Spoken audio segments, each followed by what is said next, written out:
Ya, shalom semuanya. Kembali bersama dalam program Deep Talk with Pase. Dan kita akan lanjutkan Matius pasal yang ke-16, saudara ya.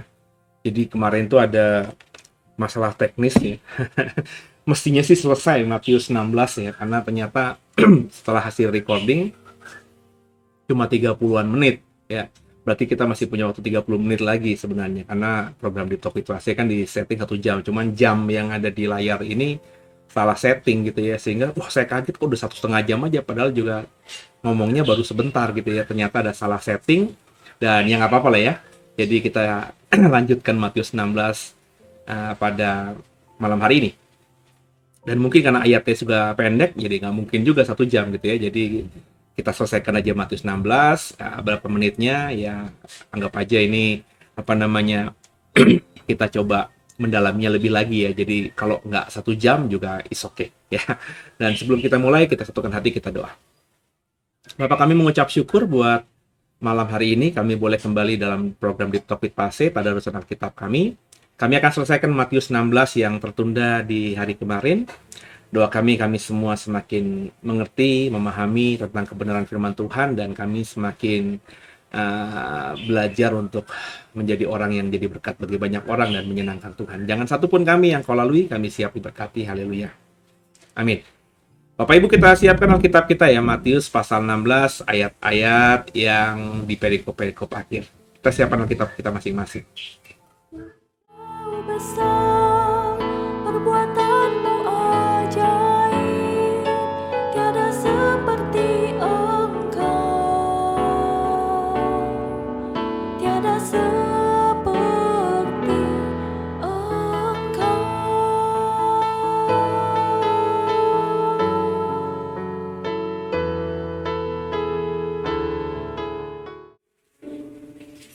Ya, ada ayat 13 yang kita belum baca ya. Kemarin saya terkejut ya, Matius 16 sampai ayat 1 ayat 12 kok cepat sekali ya, ternyata salah setting jam ya. Nah, kalau di bawah saya kan ada jam 02, berarti baru 2 menit ya. Kemarin itu baru sampai 12 kok angkanya sudah 1 jam lebih 20, ternyata salah setting. Jadi makanya cepat-cepat saya selesaikan, karena saya juga tidak gunakan jam. Saya pikir saya ngomongnya kepanjangan gitu ya, sudah 1,5 jam aja, ternyata belum, salah setting. Jadi kita lanjutkan ayat 13-nya. Pengakuan Petrus ya, perikopnya diberi judul oleh Lembaga Alkitab Indonesia. Ayat 13 bersama saya. Setelah Yesus tiba di Kaisarea Filipi, ia bertanya kepada murid-muridnya, kata orang, siapakah anak manusia itu? Jawab mereka, ada yang mengatakan Yohanes Pembaptis, ada juga yang mengatakan Elia, dan ada pula yang mengatakan Yeremia atau salah satu seorang dari para nabi. Lalu Yesus bertanya kepada mereka, tetapi apa katamu, siapakah aku ini? Maka jawab Simon Petrus, engkau adalah Mesias, anak Allah yang hidup. Kata Yesus kepadanya, berbahagialah engkau Simon bin Yunus, sebab bukan manusia yang menyatakan itu kepadamu, melainkan Bapakku yang di surga. Dan aku pun berkata kepadamu, engkau adalah Petrus, dan di atas batu karang ini aku akan mendirikan jemaatku, dan alam maut tidak akan menguasainya. Kepadamu akan kuberikan kunci kerajaan surga. Apa yang kuikat di dunia ini akan terikat di surga, dan apa yang kau lepaskan di dunia ini akan terlepas di surga. Lalu Yesus melarang murid-muridnya supaya jangan memberitahukan kepada siapapun bahwa ia Mesias. Ya. Nah, saudara, ini kita membaca perikop pengakuan Petrus ini menarik ya. Jadi sampai di daerah Kaisarea Filipi, yang notabene berarti Kaisarea bukan yang ada di wilayah Palestina atau wilayah Israel ya, di Filipi, jadi cukup jauh di atas utara. Dinamakan nama Kaisarea ya berarti ini mungkin kota yang didedikasikan untuk Kaisar Roma ya. Di Filipi untuk membedakannya dengan Kaisarea yang ada di wilayah Israel, kurang lebih begitu. Dia bertanya, ya, kata orang siapakah anak manusia itu? Ya, mereka ada yang mengatakan Yohanes Pembaptis, ada juga yang mengatakan Elia, dan ada pula yang mengatakan Yeremia atau salah seorang dari para nabi. Jadi rupanya ketika Yesus sudah mulai dikenal orang banyak mulai mencari Yesus, mulai Yesus menjadi sorotan. Ada banyak orang yang memberikan stempel-stempel gelar lah atau alias atau nama lain gitu ya. Ada yang mengatakan Yesus itu adalah Yohanes Pembaptis yang bangkit, karena Yohanes Pembaptis kan sudah mati, jadi bangkit lagi dalam wujud Yesus. Tentu ini bukan orang-orang yang mengenal Yohanes Pembaptis dan juga mengenal Yesus, tapi orang-orang di luar sana yang secara pribadi tidak terlalu dekat dengan Yohanes Pembaptis dan juga tidak tahu bahwa Yesus itu adalah sosok yang ditunjuk oleh Yohanes Pembaptis dengan perkataan inilah dialah anak domba Allah gitu ya. Ada juga yang mengatakan bahwa Yesus itu Elia. Ada yang juga mengatakan Yeremia atau salah seorang dari para nabi. Yeremia ini disebut menarik karena Yeremia ini nabi yang meratap ya. Nabi yang di Perjanjian Lama itu hidup di zaman ketika Yerusalem sudah porak-poranda, orang-orang Israel dan rajanya, semua bangsawan, semua orang kayanya sudah dibuang ke Babel, sehingga di Yerusalem itu tertinggal hanya orang-orang yang dianggap sebelah mata pun tidak gitu ya. Jadi Yeremia tuh banyak disebut sebagai nabi yang meratap karena hidupnya di zamannya itu nubuatan yang Tuhan taruhkan di hatinya untuk disampaikan kepada Israel ya, soal bagaimana Israel itu dalam kondisi yang terpuruk ya, harus bertobat dan lain sebagainya ya. Jadi lebih pada meratapi apa yang terjadi, bahwa apa yang dibangun oleh nenek moyang mereka ya di zamannya Saul, Daud dan Salomo itu tinggal menjadi kenangan, karena Yerusalem yang megah besar itu sudah tinggal puing-puing saja. Yang menarik ini, kenapa Yesus diberikan nama atau panggilan, atau ada yang mengatakan dia adalah Yeremia, padahal Yesus kan hidup ratusan tahun kemudian. Kalau Elia mungkin masuk akal ya, karena Elia itu kan nabi yang tidak mengalami kematian. Jadi memang dipercaya oleh orang-orang Yahudi kebanyakan, Nabi Elia itu akan kembali nanti di akhir zaman, ya, muncul kembali. Jadi karena tidak pernah mengalami kematian, akan muncul kembali dan akan melayani Yehova Elohim di akhir zaman. Itu pemahaman yang umum. Tapi Yeremia ini menarik. Apa mungkin orang-orang yang hidup di Perjanjian Baru itu merasa bahwa diri mereka menjadi orang Israel yang juga menyedihkan, karena pada kenyataannya sistem pemerintahan yang berkuasa, Raja Yahudi itu adalah Herodes yang bukan keturunan Daud. Kemudian juga mereka saat itu dikuasai oleh penjajahan Kekaisaran Roma. Ya.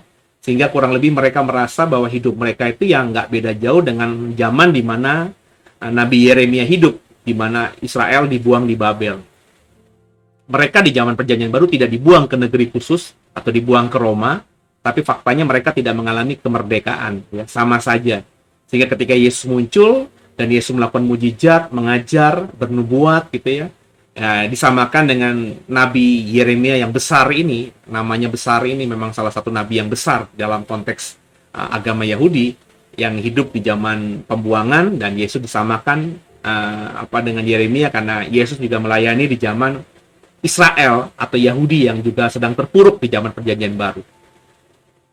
Intinya Yesus mulai disandingkan dengan nama-nama besar di Perjanjian Lama, saudara. Ini berarti kan pelayanan Yesus memang luar biasa. Ya. Ayat 15 juga dikatakan bahwa kemudian Yesus bertanya, banyak kembali kepada murid-muridnya ketika ditanya, menurut banyak orang, ya, siapa anak manusia itu? Mereka mengatakan, ada yang mengatakan Elia, Yeremia, ya, Yohanes Pembaptis. Kembali Yesus bertanya, sekarang menurut kalian siapa aku ini? Dan yang menariknya Simon Petrus kembali ya. Dia yang paling meledak, yang paling emosional. Saya selalu mengatakan dia temperamental atau emosional ya. Ciri khas seorang leader begitu ya, yang maksudnya untuk ngambil keputusan, untuk bersikap atau mengekspresikan dirinya itu cepat gitu ya. Ya. Saya ngomong emosional atau temperamental ini ya mungkin karena saya samakan orang yang memang emosional dan temperamental itu orang yang kurang lebih pokoknya pikir panjangnya nggak terlalu banyak gitu ya. Pokoknya tiba-tiba ketika melihat situasi seperti ini, gerakan hatinya mau melakukan apa ya dia langsung ekspresikan, entah lewat kata-kata atau tindakan. Dan ini satu sisi juga merupakan figur dari seorang leaders yang cukup baik nantinya kalau memang dia bisa sedikit meredam apa namanya temperamental dan emosionalnya ini. Tapi bagi saya seorang pemimpin itu harus seperti itu, berani langsung bersikap, berani untuk langsung mengambil keputusan, tidak terlalu banyak berpikir ya. Karena orang banyak berpikir itu bagus, yang pastinya keputusannya pasti akan jauh lebih bijaksana. Tapi kadang-kadang karena kebanyakan berpikir ya tidak ada aksi, tidak ada action. Lama berpikir ketika mau ngambil tindakan itu momentumnya sudah lewat. dan orang bijak mengatakan momentum itu nggak bisa terjadi 2-3 kali. Momentum seseorang itu ya hanya apa namanya dalam hitungan jentikan jari, cepat sekali, dan itu biasanya untuk terjadi momentum lagi mungkin saja bisa, tapi tidak bisa diharapkan dalam durasi waktu yang cepat. Momentum seseorang itu apa namanya ya pas lah di masanya.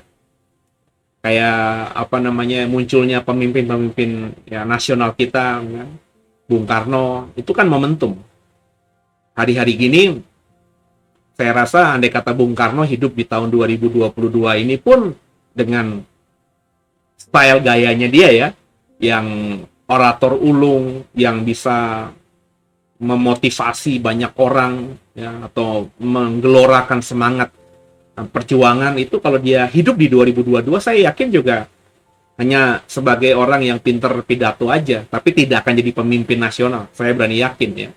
Tapi di momen zaman dulu, di momen perjuangan itu penting, karena banyak orang yang sudah terbiasa, sudah merasa ya sudahlah kita memang dijajah, sudah kita merupakan bangsa di bawah Wong Londo atau orang Belanda ya, sehingga butuh ada orang yang menyemangati bahwa ini harus kita perjuangkan, ini harus kita rubah karena ini negeri kita. Dan orang yang pinter pidato, orang yang pinter orasi, orang yang pinter membangkitkan semangat di zaman perjuangan itu penting. Makanya Bung Karno, Bung Tomo itu muncul. Hari-hari gini apakah tidak banyak? Apakah tidak ada maksud saya?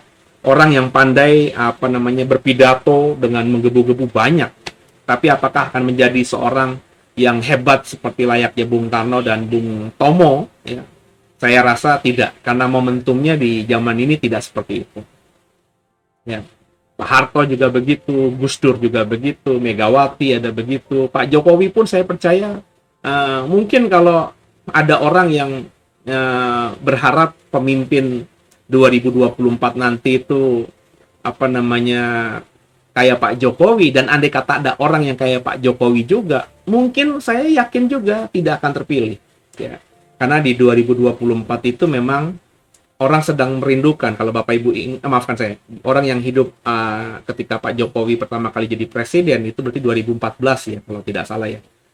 2004, 2019 ya benar ya. Benar ya, ya 2014 itu momentum di mana selama 10 tahun ya apa mungkin melihat pemerintahan Pak SBY saat itu yang hanya apa namanya autopilot mungkin dianggap di zaman itu ya. Pak SBY juga jadi presiden itu momentum aja ya, karena zaman itu kita sedang dalam transisi apa namanya reformasi, sehingga ketika ada orang merasa dizolimi ya dia bisa mengemas itu, dan hari itu orang tergerak hatinya untuk pro pada orang yang dizolimi ya. Dalam hal ini saat itu kan Pak SBY digambarkan dalam dunia politik di 2000 berapa tuh ya 2009 ya, itu digambarkan sebagai sosok yang dizolimi oleh Presiden Megawati yang memerintah saat itu ya, dengan almarhum suaminya Pak Rofik Kemas ya, dengan sindiran-sindiran dan juga apalah begitu ya. Dan itu sejarah ada, tinggal dibuka aja di Google masih banyak gitu ya. Hingga akhirnya orang pro. Tapi dalam pemerintahannya kan kayaknya autopilot. Saya saja merasa pemerintahan SBY itu autopilot. Tidak ada breakthrough, tidak ada terobosan, ya berjalan begitu saja. Tidak merasakan dampak dari reformasi yang seharusnya gitu ya. Kalau bagi saya ya, mungkin Bapak Ibu berbeda ya, kita kan boleh berbeda pendapat. Sehingga ketika ada orang yang muncul dengan gayanya yang merakyat, yang memang langsung lihat ke lapangan, banjir langsung nongkrongin banjir ya, langsung kasih perintah di tempat bukan di belakang meja, kayaknya langsung kerja. Nah, itu saat itu momen dimana akhirnya orang jatuh cinta sama Pak Jokowi. Tapi hari-hari ini saya rasa juga ada orang yang stylenya sama dengan Pak Jokowi dan mau running di 2024 nanti, belum tentu juga akan jadi presiden, karena momentumnya ya kita 2022 meskipun masih 2 tahun lagi, tinggal 2 tahun lagi, tapi ada sesuatu yang bisa terjadi dalam dunia perpolitikan 2 tahun ini. Momentumnya ya apa ya, kita lihat aja nanti 2023, 2024, siapa kira-kira orang yang bisa menangkap momentum pada hari itu. Jadi yang saya mau katakan memang penting untuk menangkap momentum ini ya. Dan Petrus gambaran orang yang saya bilang tadi ya, berani untuk bersikap calon seorang leaders, dan memang akhirnya menjadi leaders gereja atau pemimpin gereja mula-mula. Dia berkata, engkau adalah Mesias, anak Allah yang hidup. Ketika rasul-rasul lainnya pada diam, belum bersuara, mungkin lagi berpikir, siapa ya Yesus ini di mataku ya? Petrus langsung berkata demikian. Dan Yesus berkata kepada Petrus, bahagialah engkau Simon, sebab bukan manusia yang menyatakan itu kepadamu, melainkan Bapakku yang di surga. Jadi meskipun Petrus itu orang yang memang cepat ngambil momentum, ya, cepat bersikap, cepat bersuara, karakternya seperti itu, tapi dalam momentum ini, Yesus berkata, kau berkata demikian tuh karena Bapakku yang taruh hal ini dalam hatimu. Ya. Jadi Petrus itu bukan dengan kesadarannya, tapi Bapaknya di surga yang taruh hal itu di hati Petrus. Maksud saya begini loh. Jadi Bapak Ibu akhirnya mengerti ketika Yesus menyikapi Petrus ini, bukan berarti Petrus itu beriman Yesus adalah Mesias. Bukan berarti Petrus itu benar-benar sangat mempercayai dengan radikal bahwa Yesus itu adalah Mesias. Dia berkata memang, kamu adalah Mesias, anak Allah yang hidup. Tapi Yesus di kemahatauannya berkata, bukan kamu yang ngomong itu, tapi Bapakku di surga yang mengatakannya kepadaku dan menaruhkan keinginanmu, sehingga akhirnya apa yang ditaruhkan Bapa di hatimu itu terekspresi lewat bibir, kata, lidah yang keluar dari mulutmu. Ya, jadi kekasih Tuhan, hal ini harus dipahami. Ya, dalam kehidupan sehari-hari sering orang mungkin berkata, Yesus kau Tuhan, kaulah Yehovah Jireh, kaulah juru selamatku. Ya, kita kalau orang awam berkata, oh ini orang ini beriman luar biasa. Tapi bisa jadi saudara, apa yang dikatakan orang ini dengan mengatakan Yesus adalah Tuhan, aku percaya Yesus adalah Tuhan, itu bukan dia dalam kesadaran imannya, tapi Tuhan, tapi Bapa yang menaruhkan itu kepadanya untuk diucapkan, dan dia didorong untuk mengucapkannya. Entah dengan maksud apa, saya nggak tahu.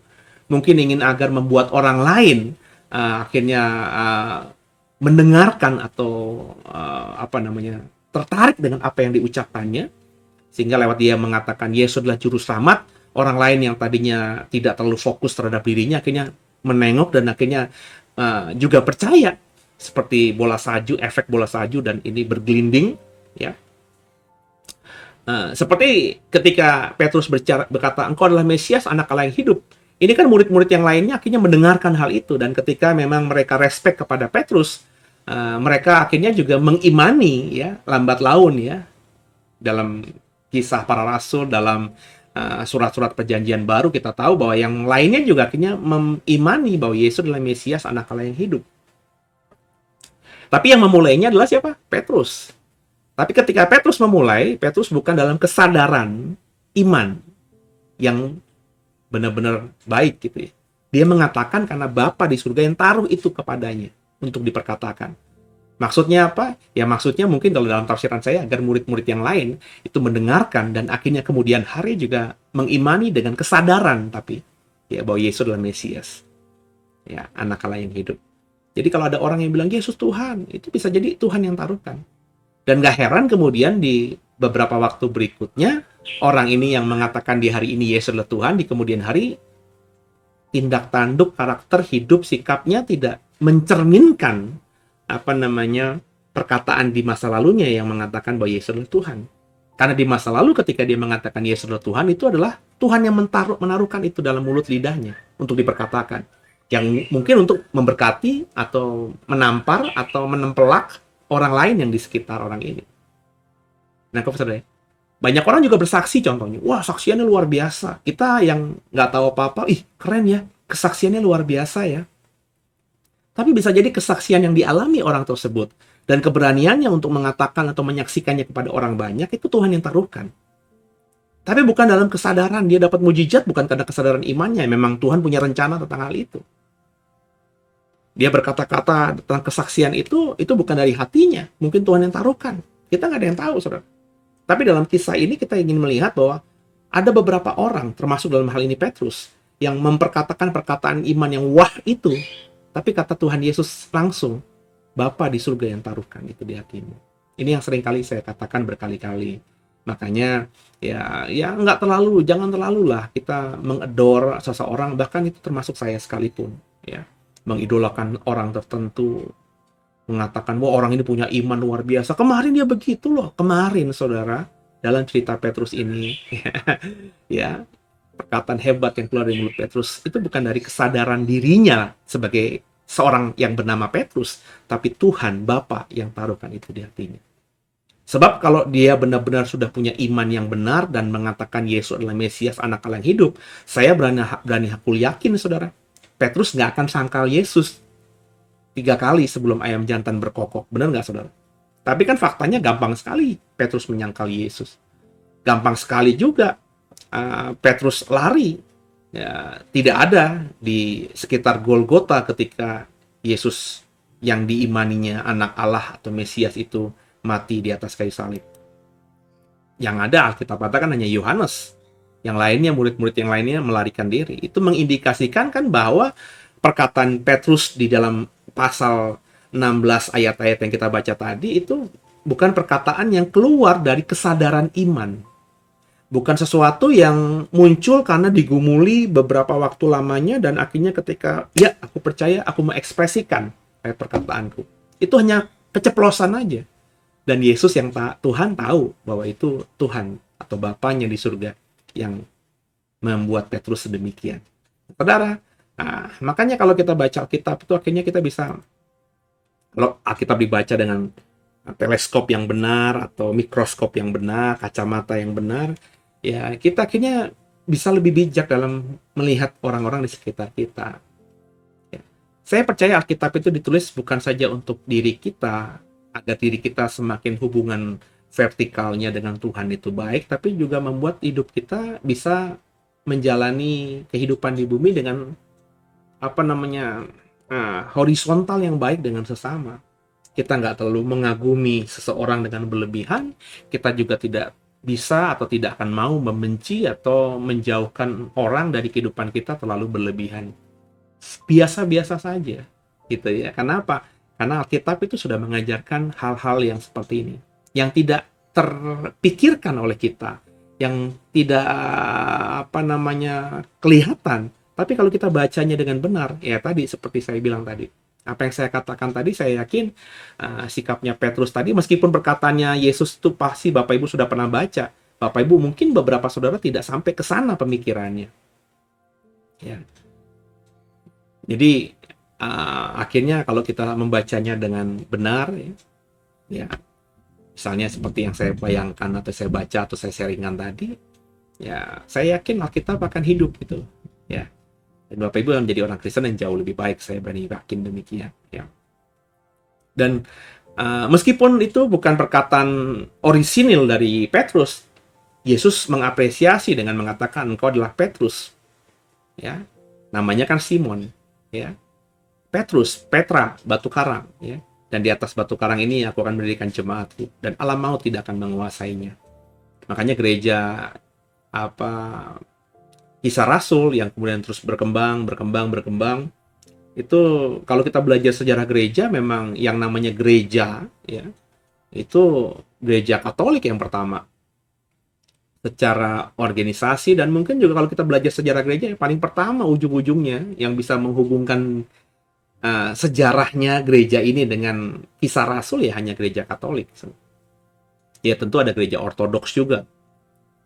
Ya, tapi yang lebih umum, yang lebih sejarahnya lebih konkret terlihat, ada rekapan, ada tulisan, bukan cuma dari iman, tapi juga bukan cuma dari cerita, tapi juga ada bukti tertulisnya dalam sejarah dunia, ya Katolik. Ya. Katolik menaruh Petrus sebagai paus yang pertama dengan ayat ini tadi. Karena ada janji Tuhan kepada Petrus bahwa di atas batu karang, di atas engkau inilah akan kudirikan gerejaku, dan alam maut tidak akan bisa menguasainya, dan kau akan diberikan kunci kerajaan surga. Jadi gereja Katolik itu kalau dibaca ayat ini ya akhirnya merasa bahwa dirinya adalah gereja yang benar, karena gereja yang diwariskan oleh Petrus itu tidak akan bisa digunjangkan oleh alam maut. Dan Petrus sebagai pendiri gerejanya itu punya kunci kerajaan surga, ya. Sehingga imam-imam Katolik kalau kita melihat itu memang mempercayai itu, sehingga kalau ada umat Katolik yang berdosa, buat salah, dia datang ke gereja, ada bilik-bilik pengakuan dosa, ada imam yang melayani di sana. Terus ketika si jemaat yang berdosa ini ngomong sama imam tentang dosa-dosanya, imam ini bisa mengatakan, dosamu karena kau sudah bertobat, minta ampun, dosamu sudah diampuni. Maka orang yang berdosa ini pulang dari gereja dengan sukacita karena merasa dan beriman dosanya sudah diampuni, dan dia berani atau kembali hidup dengan benar tanpa beban dosa lagi. Nah, itu yang terjadi. Ya. Dan apakah itu milik Katolik saja? Ya, kalau memang mereka mengklaim demikian ya nggak apa-apa juga, ya, karena mereka juga bisa membuktikannya lewat sejarah gereja mereka. Tapi kita kan juga punya iman. Kayak kita misalnya mengimani kita adalah anak cucunya Abraham. Padahal siapa kita punya DNA darahnya Abraham aja tidak gitu ya. Kita mengklaim diri menjadi anak cucunya Abraham yang mewarisi janji Tuhan kepada Abraham, karena Yesus yang mengatakan kita beriman kepada Yesus, dan Yesus memang keturunan Abraham, dan Yesus punya kuasa. Maka kalau kau percaya kepadaku, janji yang diberikan Bapa kepada Abraham akan juga menjadi milikmu, ya. Nah, itu kan bisa saja ya dengan iman. Jadi kalau saya pun juga punya iman demikian. Meskipun saya kalau diurut-urut jujur, ya darah saya nggak ada di Petrus, gereja yang saya tempat bernaung dalam hal ini, sinode tempat saya bernaung juga nggak ada hubungannya dengan Petrus, jauh sekali. Ya, tapi saya mengimani bahwa apa yang Tuhan janjikan kepada Petrus sebagai seorang yang benar-benar menjadi pemimpin gereja kemudian, dan juga dari perkataannya bahwa Yesus adalah Mesias, anak Allah yang hidup, itu akan saya warisi juga dengan iman. Makanya saya mengimani sungguh Yesus adalah Mesias, anak Allah yang hidup. Di atas segala-galanya nggak ada. Yesus, Mesias, anak Allah yang hidup. Clear, ya. Maka karena saya merasa saya punya iman demikian, apa yang Tuhan berikan kepada Petrus long time ago pasti juga diberikan kepada kita, kepada saya. Maka saya percaya bahwa saya juga punya kuasa kerajaan surga itu. Ya.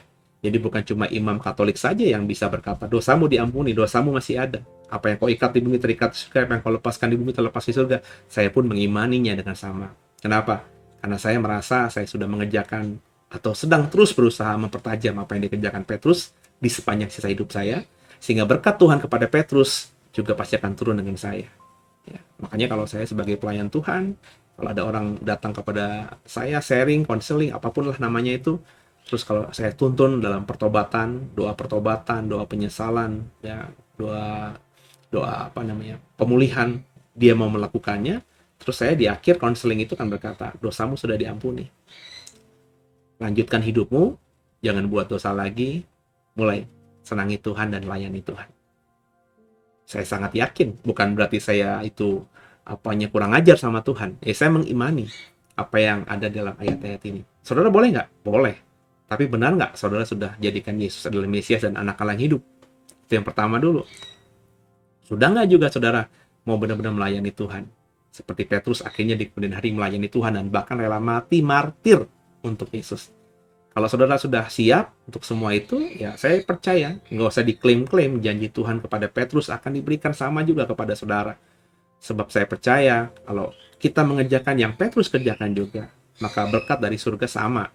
Apa yang dia berikan kepada Petrus, apa yang surga berikan kepada Petrus, apa yang Tuhan berikan kepada Petrus dan surga berikan kepada Petrus itu akan kita terima juga dalam kehidupan kita. Ketika kita berusaha juga kemudian hari ya dengan sungguh-sungguh sampai akhir hidup kita untuk melakukan apa yang Petrus kerjakan. Berani martir bagi Tuhan. Menarik ya. Tapi di ayat terakhir juga menarik di sini bahwa Yesus melarang mereka untuk mengatakan bahwa ia adalah Mesias kepada orang banyak. Kenapa? Oh, karena Mesias itu dipahami oleh orang-orang zaman dulu adalah raja. Raja itu dipahami oleh orang-orang yang hidup di Perjanjian Baru ya akan mengembalikan kerajaan Israel seperti di zamannya Daud. Saat itu Israel rajanya, raja Yahudinya adalah Herodes. Raja bonekanya dari Kaisar Roma. Roma lah yang menjajah Israel. Sehingga kalau Yesus dikenal, didengar, dipahami oleh rakyat Israel yang hidup di zaman itu sebagai Mesias, dan mereka mau menjadikannya sebagai Mesias, menjadikannya sebagai raja, maka ya dampaknya revolusioner, pemberontakan kepada Herodes, menjatuhkan Herodes yang memang tidak sah menjadi raja karena nggak punya darah Daud, dan juga yang kemudian memberontak kepada Roma. Dan ini akan menjadi peristiwa politik dan kekuasaan yang akan merubah zaman saat itu. Sehingga mungkin saja ya kalau itu terjadi, kita berandai-andai ya, Yesus bisa jadi raja beneran. Siapa yang bisa menghentikan anak Allah yang maha kuasa ini? Tapi mungkin dampak pelayanannya tidak akan sampai seperti sekarang ini. Ya. Yesus hanya dikenal sebagai pemimpin pemberontak.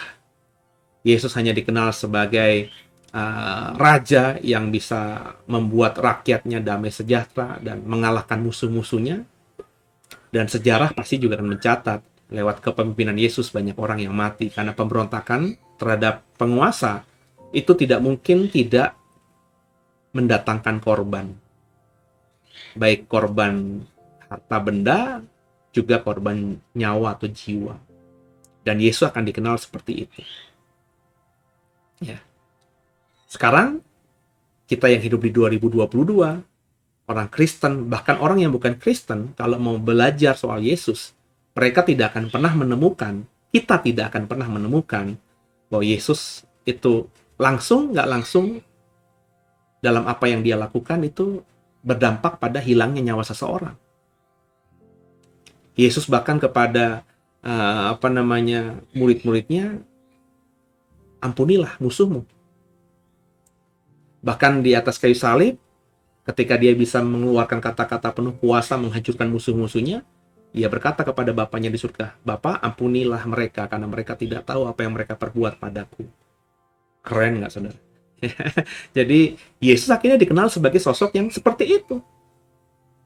Ya, andai kata Yesus akhirnya benar-benar dipahami dan rakyat Israel yang sudah lama menderita itu terprovokasi menjadikan Yesus Mesias yang notabene raja yang harus duduk di tahta, meneruskan tahta Daud karena memang Yesus adalah anak Daud, keturunan Daud dari bapak ibunya Maria dan Yusuf, semuanya punya darah Daud, sehingga ketika mereka menikah, mereka mau punya anak Yesus, ada sensus penduduk, semua orang Israel harus kembali ke kampung halamannya. Maria dan Yusuf kembali ke Bethlehem. Kenapa ke Bethlehem? Karena itulah kampungnya Daud. Baik baca Perjanjian Lama di kisah Samuel bahwa rumahnya Isa itu di Bethlehem. Isa itu bapaknya Daud. Jadi kampung halamannya Daud di Bethlehem. Maka ketika Yusuf dan Maria harus sensus penduduk dan perintahnya harus kembali ke kampung halamannya supaya disensus menurut keluarganya, mereka datangnya ke Bethlehem, ke kampung nenek moyangnya yang namanya Daud, Isai, dan seterusnya. Nah, jadi saudara, itu yang terjadi. Kenapa Yesus melarang? Karena dampaknya akan seperti itu. Ya, seperti Bapak Ibu misalnya kenal lah pemimpin atau pendiri agama lain gitu ya, yang diimani, dihormati oleh umatnya, dan kita juga harus respect meskipun kita tidak mengimani dia adalah orang yang diutus Tuhan atau nabi atau apalah gitu ya. Tapi kan kita harus respect juga ya dengan kepercayaan orang lain kepadanya. Saya selalu mengatakan kita harus radikal dalam diri tapi toleran terhadap yang lainnya. Ya. Meskipun demikian, mereka yang sangat mengidolakan, menghormati pemimpin agamanya itu juga menyadari bahwa dalam sejarah pemimpin agamanya, pendiri agamanya ini berlumuran dengan darah. Ya, perang di mana-mana. Ya. Jadi meskipun digambarkan sosok pimpinannya itu orang yang bersih, orang yang lemah lembut, dengan fakta bahwa adanya pertumpahan darah di bawah kepemimpinannya, itu agak sulit kita terima dengan logika sederhana bahwa orang ini memang orang yang penuh kasih. Tapi kalau ngomongin Yesus, ya kalau kita ngomongin bego-bego aja gitu, kita orang awam yang sedang tidak mau, yang tidak percaya kepada Yesus dan tidak mau percaya juga kepada Yesus sebagai Tuhan, hanya sedang menyelidiki siapakah Yesus. Orang ini saya yakin kalau memang membacanya, buku literaturnya adalah Alkitab, tidak akan melihat sisi negatif, sisi jahat, sisi jiwa pembunuh dalam diri Yesus. Nggak ada, nggak ketemu, saudara. Gitu ya, saudara ya. Dan ya lambat laun meskipun dilarang pun kita akhirnya mempercayai. Cuma kita kan menempatkan Yesus bukannya Mesias atau Raja yang 2000 tahun lalu itu duduk atau membangun kembali tahta pemerintahan Daud, tapi Mesias dalam hati kita, ya.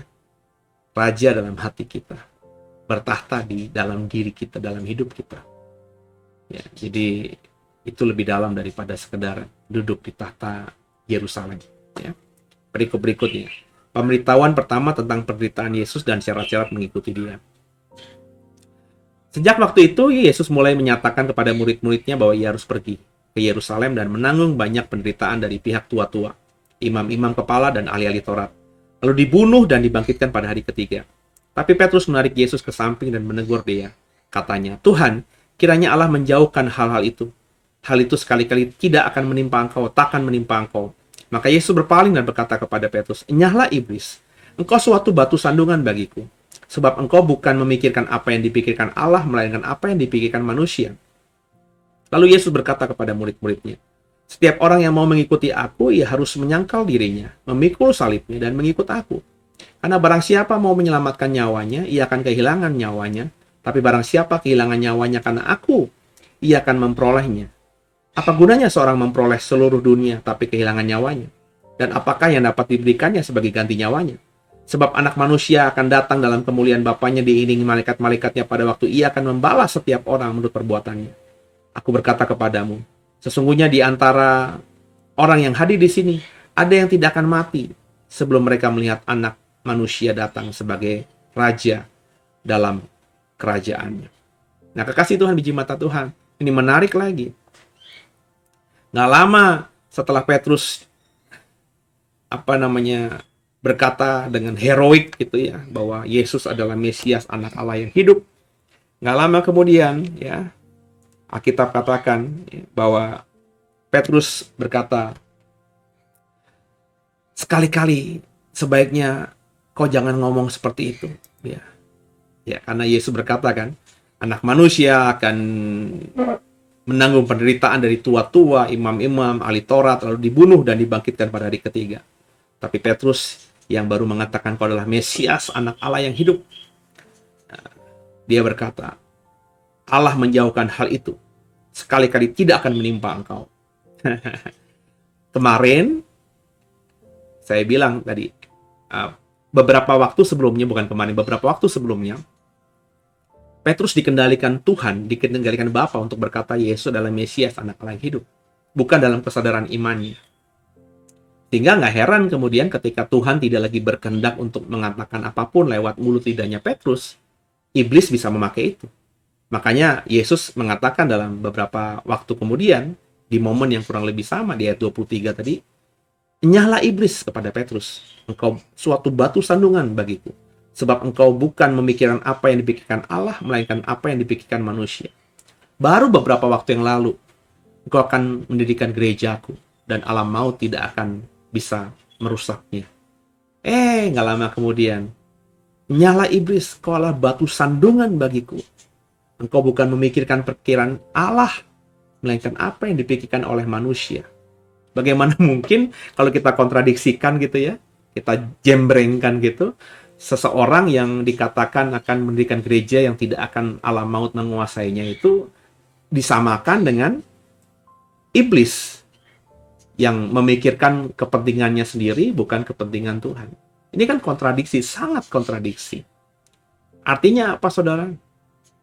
Ya tadi, kalau kita tidak punya iman yang benar, kita belum menghidupi iman yang benar, kita baru menjadi orang Kristen yang ngikutin orang, yang hanya kagum semata, hanya beragama semata. Mulut lidah kita bisa dipakai Tuhan untuk berkata haleluya, puji Tuhan. Mungkin kita dengan logika kita bisa mengatakan haleluya, puji Tuhan, karena kita tahu kalau kita ngomong haleluya, puji Tuhan di momen itu bagus buat orang lain. Tapi ketika kita dengan akal kita melihat nggak perlu ngomong puji Tuhan haleluya, ya kita nggak akan ngomong itu. Bahkan perkataan-perkataan yang sia-sia bisa keluar dari mulut kita. Kenapa? Kita berpikir lagi, ini ngomong begini mah nggak apa-apa, kenapa bukan di gereja? Akhirnya orang seperti ini, yang memang tidak punya iman yang benar yang keluar dari hatinya, itu bisa dipakai setan seperti layaknya Petrus. Yesus berkata, nyala iblis. Kok iblis? Kan Petrus yang ngomong. Berarti kan iblis yang menguasai Petrus. Seperti tadi sebelumnya, Yesus berkata, engkaulah Mesias, yang ngomong bukan Petrus, tapi Tuhan yang memakai dirinya. Jadi dalam konteks ayat ini, seseorang itu bisa dipakai Tuhan, bisa dipakai setan, dalam durasi waktu yang nggak terlalu berjauhan. Jika seseorang itu memang belum punya iman yang tumbuh dalam kesadaran yang baik. Jadi nggak heran di luar sana ada yang mengatakan, iyalah gue percaya Yesus lah, tapi nggak lama kemudian, iyalah semua agama sama. Nangkep ya saudara ya? Karena tadi dia mengatakan Yesus adalah Tuhan, tapi bukan dalam kesadaran imannya. Makanya saudara-saudara jangan heran dan jangan terkejut-kejut itu ketika ada orang yang bisa ngomong berapi-api tentang Yesus, membela Yesus, nggak lama kemudian bahkan menjelek-jelekan Yesus. Ya karena tadi. Berarti kita bisa asumsikan dari cerita ini, kemarin ketika dia membela mati-matiin Yesus, itu bukan dalam kesadaran imannya. Mungkin Tuhan yang memakai mulut lidahnya. Sehingga ketika Tuhan sudah tidak lagi memakai mulut lidahnya, memang dia tidak punya iman, hatinya kosong, setan bisa pakai untuk memperluas kerajaannya dengan mengucapkan hal yang kontradiksi atau bertentangan dengan apa yang diucapkan orang ini secara daging beberapa waktu sebelumnya. Nah, makanya penting saudara untuk punya kesadaran iman yang benar, punya iman yang benar itu. Ya. Jadi ini pembelajaran yang luar biasa buat Bapak Ibu dan saya tentunya di malam hari ini. Saya berharap sungguh Bapak Ibu belajar banyak dari hal ini. Sehingga kita nggak jadi orang yang sombong gitu. Oh saya kenal, orang udah khotbah tuh jadi sombong. Orang udah punya gelar pendeta itu jadi sombong. Ngerasa dirinya lebih hebat daripada yang bukan pendeta. Banyak saudara. Banyak. Ya. Dan ini nggak benar saudara. Apa sih hebatnya seorang pendeta itu? Apa sih hebatnya gelar pendeta itu? Jadi sama-sama kita jadi orang yang benar-benar punya iman dalam kesadaran. Sehingga kalau iman kita dalam kesadaran, iman kita tuh tumbuh dalam kesadaran diri yang benar, ya, maka ekspresi kita itu bisa dipertanggungjawabkan, nggak akan dolak-dalik, nggak akan kontradiksi, nggak akan berbenturan. Hari ini A, besok B, hari ini alfa, besok omega. Nggak bisa gitu, saudara. Ucapan kita day by day mungkin bisa berubah. Tapi orang bisa melihat perubahannya itu karena orang ini memang semakin dewasa. Waktu kecil, saudara, bubur bayi itu enak buat saya. Buat anak saya ketika bayi, saya kasih bubur bayi. Tapi hari ini saya kasih bubur bayi. Anak saya nggak doyan lagi. Apakah anak saya berubah? Jadi beda? Iya. Tapi apakah beda yang jelek? Tidak, beda yang bagus. Justru aneh hari ini kalau Sean yang udah umur 15 tahun, itu kalau ke supermarket atau ke hipermarket gitu ya, market yang besar atau ke toko-toko, belinya bubur bayi. Kenapa? Wah, gue senang diajak makannya temennya ke kafe, ke junk food, ke restoran-restoran yang hype-hype begitu. Enggak lah, gue mah sukanya bubur bayi. Ini aneh, saudara. Nangkep ya, saudaranya? Jadi, meskipun berbeda, Sean yang kecil makan suka bubur bayi, sekarang nggak suka bubur bayi, tapi orang bisa melihatnya sesuatu yang wajar. Saya dulu, ya, pemahaman iman saya, ajaran saya kepada orang banyak yang mau mendengarkan saya, mungkin 15 tahun lalu, 20 tahun lalu, 10 tahun lalu, itu mungkin berbeda dengan apa yang saya ajarkan sekarang. Tapi kalau orang mengikutinya dengan benar, ya, menyorotnya dengan lengkap dari awal pelayanan saya sampai sekarang, orang itu pasti tidak akan melihat ada unsur kesengajaan atau ada unsur dolak-daliknya saya dalam mengajar sesuatu yang berbeda ini. Ini karena pertumbuhan iman. Tapi secara garis besar, secara benang merah, nggak ada yang terlalu signifikan perubahannya. Nah, saudara, itulah yang harus dimiliki kita. Dan yang menariknya, kalimat ayat 24 berikutnya, ya, Yesus mengatakan orang yang mau mengikut aku harus menyangkal diri, memikul salib, dan baru ikut aku. Menyangkal diri. Hidupnya bukan dirinya lagi, tapi milik Kristus. Jadi nggak boleh, aku mau ini, aku harus begini, aku harus begitu. Nggak bisa begitu. Kalau Tuhan suruh, baru aku mau begitu, aku harus begitu. Kenapa? Tuhan yang suruh. Dia nggak bisa gitu, aku punya cita-cita A, B, C, D, aku punya mimpi A, B, C, D, aku harus seperti ini nanti kemudian hari. Dia mungkin bisa berkata, aku cita-citanya A, aku mimpinya A, aku harus begini di masa depan. Kenapa? Karena dia berkata, Tuhan yang suruh aku ke sana. Nangkep ya, saudara ya? Itu orang yang menyangkal dirinya itu orang yang sadar, sudah sampai pada titik kesadaran bahwa dirinya bukan dirinya lagi, tapi Tuhan Yesus yang dalam dirinya. Jadi dia hanyalah doulos subteu, budaknya Tuhan, hambanya Tuhan, yang harus melakukan apa yang disuruh Tuhan untuk dilakukannya. Udah harus menyangkal diri, pikul salib. Pikul salib itu esensi sederhananya bagi saya adalah rela menderita bagi orang lain. Yesus pikul salib itu untuk apa? Agar saudara tidak menderita. Agar kutuk dosa itu sudah ditimpakan semua kepadanya. Jadi dalam pemahaman saya mungkin saudara punya penafsiran berbeda soal pikul salib. Tapi kalau bagi saya orang yang pikul salib itu orang yang rela menderita bagi orang lain. Dalam bahasa khotbah, ilustrasi khotbah sederhana saya bilang, kalau kita laki-laki sukanya beli mobil yang benar atau mainan mobil, pokoknya yang bicara otomotif atau majalah, kita kolektor yang kayak gitu-gitulah. Ya. Mobil-mobil yang miniatur, ya. Atau kita suka branded tertentu, Ferrari, Lamborghini. Hobi kita di sana. Kita sukanya itu.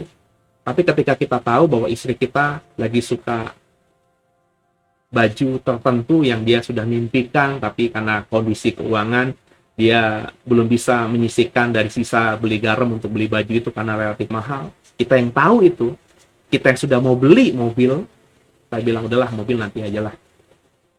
Ajak istri ke butik tertentu untuk beli baju yang bagus, yang dia mau. Nah itu pikul salib. Dan lebih luasnya kepada orang lain. Kita mau makan di restoran yang mewah, melihat ada orang yang susah, kayaknya belum makan, kayaknya pergi kesakitan, nahan lapar di luar, padahal uang kita sudah siap untuk ini, akhirnya kita nggak ke restoran yang mahal ini, kita hanya makan misalnya jadi KFC aja, atau makan bakso pinggir jalan aja, atau warteg. Tapi sisa uang yang kita memang mau belikan untuk makanan yang enak buat kita itu, kita bagikan buat orang yang susah itu. Itu pikul salib. Ini bukan cuma ngomong uang saja, tapi bisa waktu, perhatian, ya, dan lain sebagainya. Itu pikul salib. Ya. Jadi Bapak Ibu harus sangkal diri, pikul salib. Orang yang mau sangkal diri dan pikul salib baru ikut Yesus. Perhatikan kalimatnya 24. Setiap orang yang mau mengikut aku, ia harus menyangkal dirinya, memikul salib, dan mengikut aku. Ya. Jadi harus siap korban dulu di depan, baru mengikut Tuhan. Ya. Jangan dibalik, jangan mengikut Tuhan lebih dulu gitu loh. Saya mau ikut Tuhan lah. Nah kalau mengikut Tuhan lebih dulu, nggak mau pikul salib, nggak mau sangkal diri, akhirnya nggak heran kayak Yudas Iskariot. Lama-lama undur dari iman, undur dari pelayanan, lama-lama murtad, hianati Tuhan Yesus. Sadar ya saudara ya. Nah sama-sama kita mulai kerjakan itu, ya. Maka tumbuhkan imanmu dulu, mulai belajarlah menyangkal diri, mulai belajarlah pikul salib, dan mulailah jadi pengikut Tuhan yang benar. Karena Tuhan katakan kalau orang yang mau jaga atau selamatkan nyawanya, ia akan kehilangan nyawanya. Kalau orang mau kehilangan nyawanya karena aku, ia akan memperolehnya. Makanya Petrus nggak heran dia berani martir. Dia nggak mau pertahankan nyawanya setelah dia bertobat dan menjadi seorang pemimpin gereja. Ya, karena dia tahu kalau dia menyelamatkan nyawanya, dia akan kehilangan nyawanya. Tapi kalau dia kehilangan nyawanya karena Yesus, dia akan memperoleh nyawanya, kehidupan kekal itu. Dan itu yang dikerjakan. Cerita Quo Vadis, cerita tentang kisah martirnya Rasul Petrus itu luar biasa. Dia sudah ada kesempatan selamat dengan meninggalkan pelayanan di kota tertentu, Roma dalam hal ini. Tapi di perjalanan dia diingatkan bahwa kalau aku tinggalkan pelayananku karena takut nyawaku hilang, aku akan kehilangan nyawa. Aku nggak mau begitu. Maka dia kembali ke kota itu pada dia sudah selamat. Dia terus melayani di situ dan akhirnya dia kehilangan nyawanya karena Yesus. Dan saya percaya Petrus hari ini sudah memperoleh keselamatan yang luar biasa. Dia sudah bersama dengan Yesus, guru, sahabat Tuhan dalam perkara. Mau nggak begitu, saudara? Kalau mau kerjakan firman Tuhan ini bersama-sama, ya, pokoknya ritme kita, langkah kita harus menuju ke situ. Soal pelan atau cepatnya, itu tergantung masing-masing. Tergantung pilihan masing-masing. Saya sih mau cepat. Kalau saudara mau cepat, bagus. Kalau mau lambat juga silahkan. Ya, tapi jangan sampai kita berlambat-lambat dan akhirnya waktu kita selesai, kita belum melakukan apa-apa bagi Tuhan. Tuhan Yesus memberkati semuanya. Haleluya.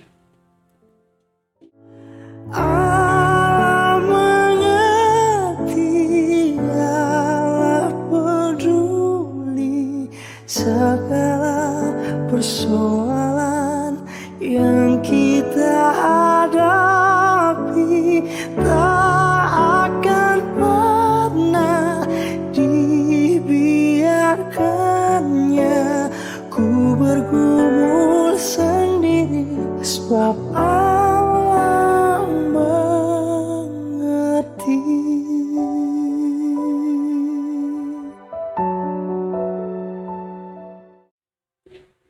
Ya, kita akan akhiri pertemuan kita di malam hari ini. Dan saya berharap semua diberkati, semua semakin memahami Alkitab lebih baik lagi, dan akhirnya jadi pelaku firman Tuhan lebih baik lagi kemudian hari. Dan kalau sudah diberkati, program ini bantu saya untuk terus membawa dalam doa, mendukung program ini dalam doa, juga sharingkan program ini kepada yang lainnya, sehingga program ini semakin jadi berkat. Ya, jadi dampak pelayanan yang saya lakukan hari ini bukan cuma memberkati saudara, tapi lewat tangan saudara, lewat bantuan saudara, lewat kerjasama pelayanan kita, saudara sebagai rekan pelayanan saya mengembangkan ini sehingga pelayanan ini semakin berdampak bagi orang lain. Sehingga apa yang saya dapatkan sebagai upah, saudara juga dapatkan karena saudara bagian dari tim yang melayani Tuhan bersama-sama lewat membagikan program ini kepada yang lainnya. Haleluya. Ya. Kerjakan bareng-bareng, saya doa, saya berharap hari ini kau diberkati luar biasa dan esok semakin dalam berkat Tuhan. Malam nanti kita tidur orang benar, tidurnya diberkati. Tundukkan kepala kita doa. Makasih Tuhan buat malam hari ini. Mampukan kami kembali untuk menjadi pelaku firman, bukan cuma pendengar firman. Kami percaya Yesus adalah Tuhan Juru Selamat kami yang hidup. Ampuni salah dosa kami. Dan kami serahkan tubuh jiwa roh kami hanya untuk Tuhan Yesus. Pakailah kami sesuka-sukamu. Pakailah kami semakin hari semakin jadi berkat bagi banyak orang dan memuliakan nama Tuhan. Haleluya. Amin. Selamat malam semuanya, selamat istirahat, dan sampai ketemu di program-program The Warriors Digital Ministry berikutnya. God bless you all. Haleluya.